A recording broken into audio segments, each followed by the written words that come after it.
26 जानेवारी जागो हिंदुस्थानी हा जो कार्यक्रम आपण घेत आहोत त्याची प्रसिद्धी करण्यासाठी आणि तुमच्याशी हितगुज करण्यासाठी आपण ही जी परिषद आयोजित केलेली आहे त्यामध्ये आपण उपस्थित झालात त्याबद्दल फाउंडेशनचे अध्यक्ष श्री किरणसिंग गायकवाड यांना विनंती करतो की त्यांनी संपूर्ण माहिती द्यावी. नमस्कार. पुढील माहिती सर देतील कार्यरत अभिनय पण नंतर मी बोलतो. नमस्कार सर्व पत्रकार बंधूंचे या ठिकाणी मनापासून स्वागत. त्याचप्रमाणे महावार्ता फाउंडेशनचे आमचे सर्व पदाधिकारी आणि सदस्य यांचे मनापासून स्वागत. आपल्या सर्वांना माहिती आहे की गेले 24 वर्ष महावार्ता फाउंडेशन हे जागो हिंदुस्थानी रॅली मोठ्या प्रमाणात आयोजित करतात. जवळजवळ जवळच्या 16-17 शाळांचे 3 ते 4,000 विद्यार्थी यामध्ये सहभागी होत असतात. आणि सांगायला आनंद वाटतो की यंदाचं वर्ष जे आहे ते आमच्या महावार्ता फाउंडेशनच्या या जागो हिंदुस्थानी रॅलीचं हे 25वं वर्ष आम्ही सादर करतो. ते रौप्य महोत्सव सिल्वर जुबली आम्ही या ठिकाणी सादर करतोय. आणि हा सिल्वर जुबलीचा जो कार्यक्रम आहे जागो हिंदुस्थानीचा तो अतिशय भव्यदिव्य व्हावा असे एक स्वप्न उराशी घेऊन सर्व पदाधिकारी आणि आमचे सगळे सदस्य यांनी असं ठरवलं की आपण यंदाची जी रॅली आहे ती भव्यदिव्य असणार आहे. आणि या रॅलीमध्ये भविष्य देशकाल अशी एक थीम होणार आहे. त्यानंतर ती रॅली किंवा ती शोभायात्रा या ठिकाणावरून छत्रपती शिवाजी महाराज चौकापर्यंत जाईल आणि त्या ठिकाणी नंतर सर्व शाळांची नृत्य स्पर्धा देशभक्तीपर गीतावरती आयोजित केलेली आहे. आणि रॅलीमध्ये प्रथम 3 क्रमांक आम्ही रॅलीसाठी देणार आहोत. त्याचप्रमाणे नृत्य स्पर्धेला प्रथम 3 क्रमांक अधिक उत्तेजनार्थ 2 क्रमांक अशी बक्षिसं आहेत. त्याच्यामध्ये नृत्य स्पर्धेसाठी 7,000, 5,000, 3,000 आणि उत्तेजनार्थ प्रत्येकी 2,000 आणि स्मृतिचिन्ह रॅलीमध्ये 3,000, 2,000, 1,000 आणि स्मृतिचिन्ह आम्ही देणार आहोत. आणि प्रत्येक सहभागी शाळांना आम्ही सहभागाबद्दल 3,000 रुपये रोख देणार आहोत. आणि रॅलीमध्ये नृत्य स्पर्धेत सहभागी झालेल्या सर्वच विद्यार्थ्यांना शाळेच्या आम्ही एक प्रशस्ती पत्रकही देणार आहोत. त्यामुळे त्या काय त्यांच्याकडे आठवण राहील. अशा प्रकारे हा रॅलीचा कार्यक्रम या ठिकाणी संपन्न होणार आहे. पुढील वर्षभराचे जे कार्यक्रम आहेत त्याच्याबद्दल माहिती आमच्या या रौप्य महोत्सवी वर्षाचे अध्यक्ष श्री किरणजी गायकवाड यांनी द्यावी असे त्यांना मी स्वागत करतो. आणि सर्वप्रथम मी आमचे स्वर्गीय मित्र विजोबा आडसुळे यांना अभिवादन करतो. त्यांनी माझ्यावर त्यावेळेस 25 वर्षापूर्वी विश्वास टाकून मला अध्यक्ष केला होता. महावार्ता फाउंडेशनचा प्रथम अध्यक्ष मी झालो आणि पुन्हा 25 वर्षांनी हा योग आला. त्यांचे मोठे बंधू आमचे निमंत्रक संजूभाऊ आडसुळे आणि सर्व महावार्ता फाउंडेशन यांनी माझ्यावर विश्वास टाकला. आणि हा रौप्य महोत्सवी आहे 25वं वर्ष. या 25व्या वर्षी अध्यक्ष बनण्याचा बहुमान मला दिला.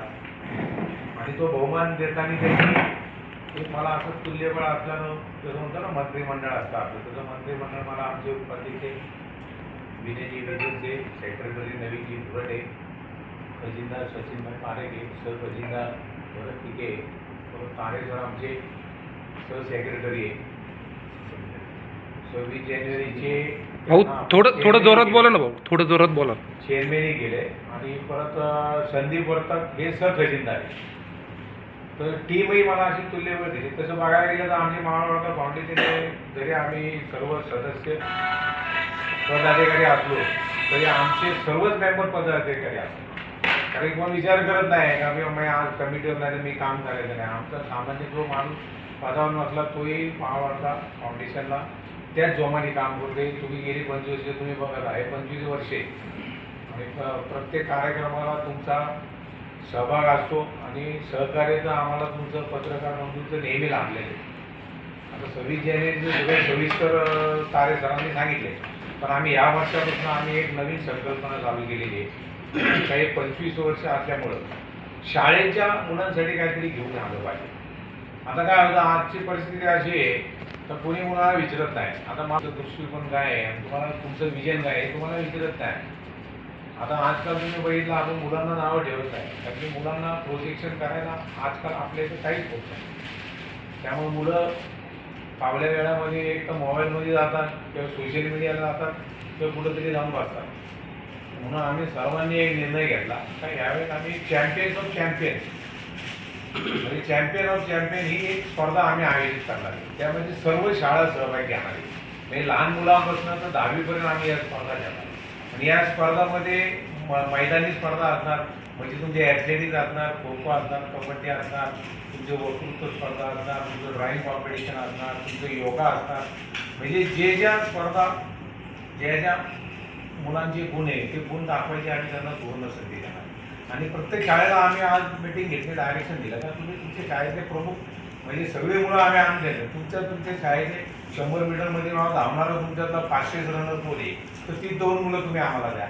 वक्तृत्व स्पर्धामध्ये तुमच्याकडे कोण चांगली ती 2 मुलं द्या. असं करून आम्ही कॉम्पिटिशन ऑर्गनाईज करणार. आणि हे करता करता म्हणजे तुम्हाला असं सजेशन आलं तर आता आपण जर कॉम्पिटिशन करतो तर काय करा, शाळेत प्रत्येक शाळेतल्या ऑक्झिलरीची मुलं ही नॉन बॉस्को कशी जातील स्पर्धेसाठी आणि नॉन बॉस्कोची मुलं ऑक्झिलरीमध्ये कशी येतील. समजा आता बोंडे स्कूलचं स्टेज चांगलं आहे तर तिथं वक्तृत्व स्पर्धा आपल्याला घेता येईल. आणि जर वक्तृत्व स्पर्धा आपण घेऊ तर तिथं वक्तृत्व स्पर्धेला ते फायनलिस्टच असणार. आणि फायनली असं तर त्याला ऐकणारे पण मावळच्या बाळ तुमच्या आमदारापासून तर बिझनेस क्षेत्रामध्ये नावाजलेली लोक, व्यापारी संघटनेची नावाजलेली लोक तोही तिथं ऐकायला असणार, पत्रकार मध्ये पण असणार. तर आम्ही एक लोणावळ्याचा माहोल तयार करणार आहे. तर प्रत्येक महिन्याला 1 किंवा 2 स्पर्धा असतात. कधी आता समजा आज आम्ही ठरवलं बाबा पुढच्या महिन्यात आपल्याला कबड्डी घ्यायची, आपण कबड्डी घेणार. खो खो घ्यायचं तर खो खो घेणार.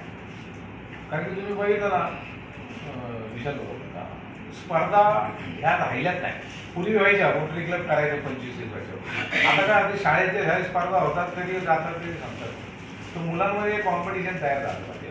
तर मुलाला वाटायला पाहिजे मी या स्पर्धेत भाग घेतला तर माझा नंबर आला पाहिजे, माझ्या शाळेचं नाव झालं पाहिजे, माझं नाव झालं पाहिजे. म्हणून आम्ही शाळेच्या प्रत्येक खेळाला आम्ही गुण ठेवणार. आणि ती गुणाची जसं तो जिंकत जाईल त्याची प्लस होत नाही. आणि ज्याला हायएस्ट गुण मिळणार तो चॅम्पियन ऑफ चॅम्पियन झाला व्हायचा. आणि त्यात आम्ही मुलं आणि मुली ह्याच्यामध्ये आम्ही चॅम्पियन करणार. तो एक मुलगा तो सगळ्या खेळांमध्ये भाग घेतो, सगळ्या खेळांमध्ये त्याला जास्त गुण मिळाला तो चॅम्पियन ऑफ लोणावळा होणार मुलांमध्ये. आणि मुलीमध्ये चॅम्पियन ऑफ लोणावळा म्हणजे एक तो लोणावळ्याचं सेलिब्रिटी होणार. आणि हे शाळेच्या स्पर्धा आहे ना, या 10वीपर्यंत असल्यावर त्यांचं कौतुक होतं. 11वी 12वी गेल्यानंतर तुम्ही आम्ही पण शाळेत कॉलेजमध्ये गेले 10वीपर्यंत जे कौतुक आणि भावला असतो जे वातावरण असतं ना ते 11वी 12वीला नसतं. तरी मुलांना तेवढा इंटरेस्ट नाही राहत. म्हणून या स्पर्धा आम्ही घेतोय. आणि माळवार्ता फाउंडेशनने आम्ही ह्या 2 महिने मीटिंग करून ह्याचा निर्णय घेतला. आणि ह्या स्पर्धा पण आम्ही घेणार म्हणून घ्यायच्या म्हणून घेणार नाही, आम्ही त्याला टोटल कॉर्पोरेट लूक देणार. म्हणजे आज तुम्ही जो प्रो कबड्डी टी व्हीवर बघताय किंवा IPL बघताय त्या धर्तीवर ह्याला लूकही तसा राहणार. तर जो मुलं मुली जे शाळेचे भाग घेतील ना तर त्यांनाही वाटलं पाहिजे हा प्रोग्राम चांगला होता ना आपण तिथे यायला पाहिजे.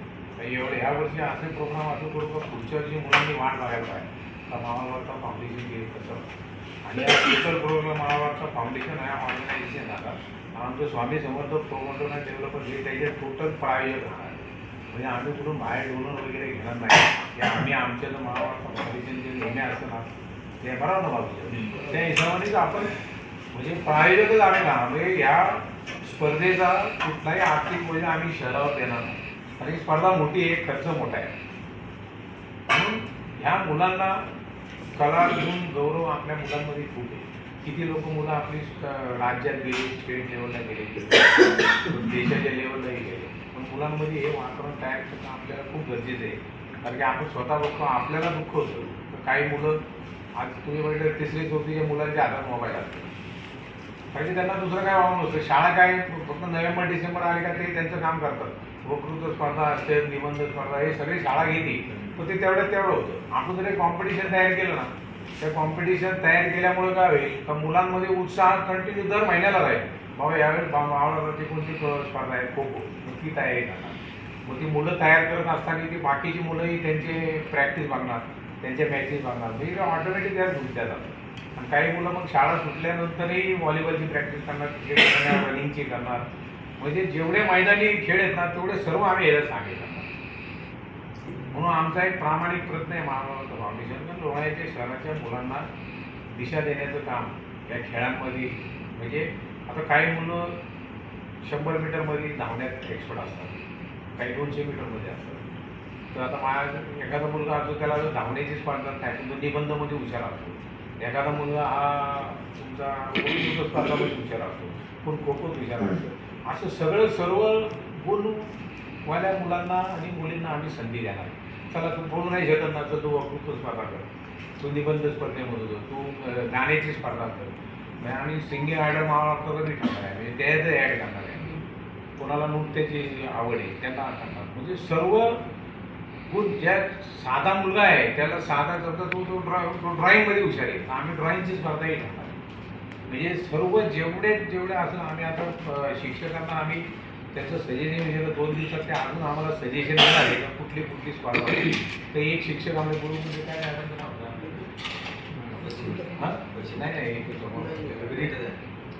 मॅडम म्हणजे योगाची बी स्पर्धा ठेवायला पाहिजे.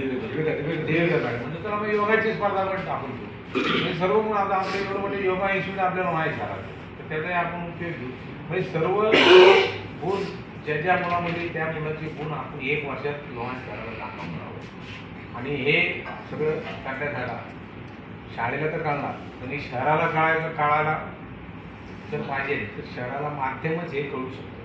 आणि आता तुम्ही सर्व इथे जाणकार पत्रकार आहे, तर प्रत्येकाचं प्रायव्हेट पोर्टल आहे, आणि ते पोर्टल एवढं फेमस झालं आम्हाला माहिती, लाखो तुमचे त्याला सबस्क्राईब झालेली लोक आहे. तुम्ही बातमी टाकली नाही का त्याला 10-15 मिनटं 10,000 लोक वाचतात, बघतात. तुमचे विचार मुस्लिमचे, माडाळींचे, तुमचे सगळ्यांचेच आहे ना.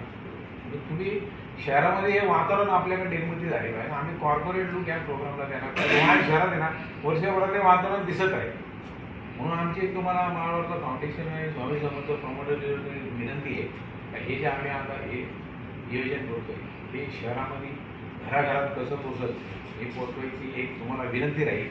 कारण की आपल्याला देशाचं गावाचं भविष्य घडवणारी कोणती आपली मुलंच आहे, तर त्यांना योग्य मार्गदर्शन करणं आपण एक माध्यम म्हणून करू. आपण केलं म्हणून होणार नाही, तर एक माध्यम तयारी केलं का अर्धी तर मुलं त्याच्यात इन्व्हॉल्व होते.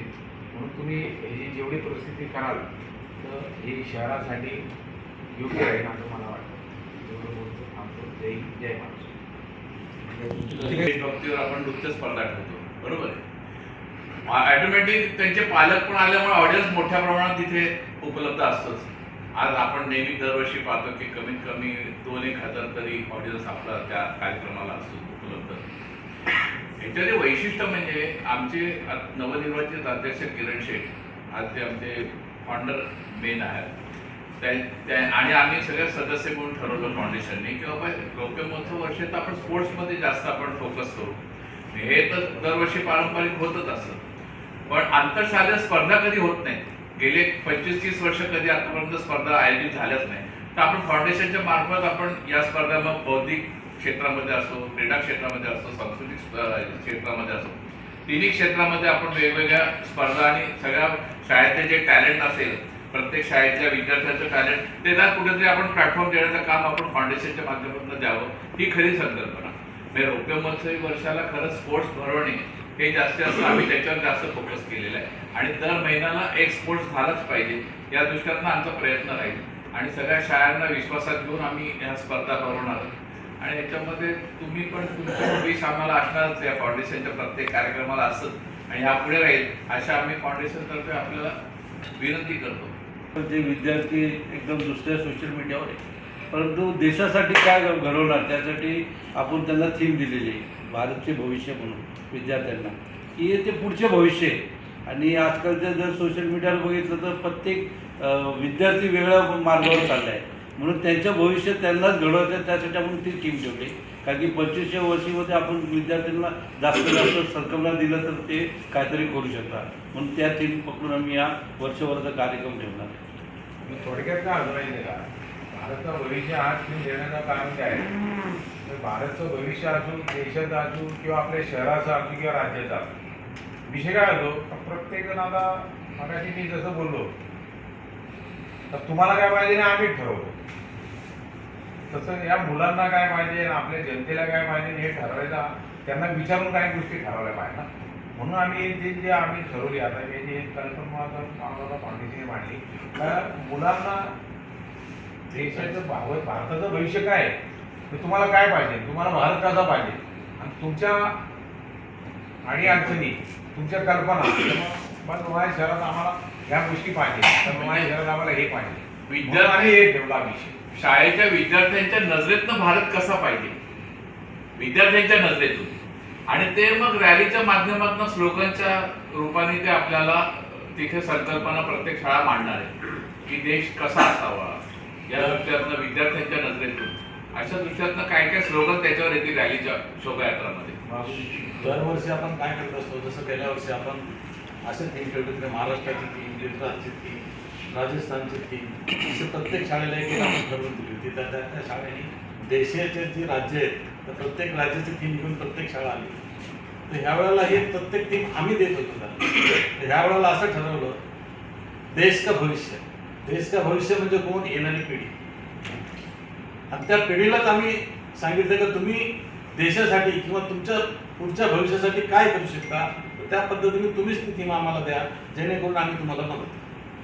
आणि त्यासाठी एक वर्षभर कारण सुद्धा आम्ही शरीर कसं आपलं घडत, आपल्याला कसं आपलं शरीर शेवटपर्यंत लागतं, म्हणजे शरीराला जी ज्या ज्या गोष्टी मग योगा असेल, शरीर म्हणजे मैदानी खेळ असतील, या दृष्टीने वर्षभर ते कार्यक्रम त्यांच्यासाठी आम्ही ठेवले.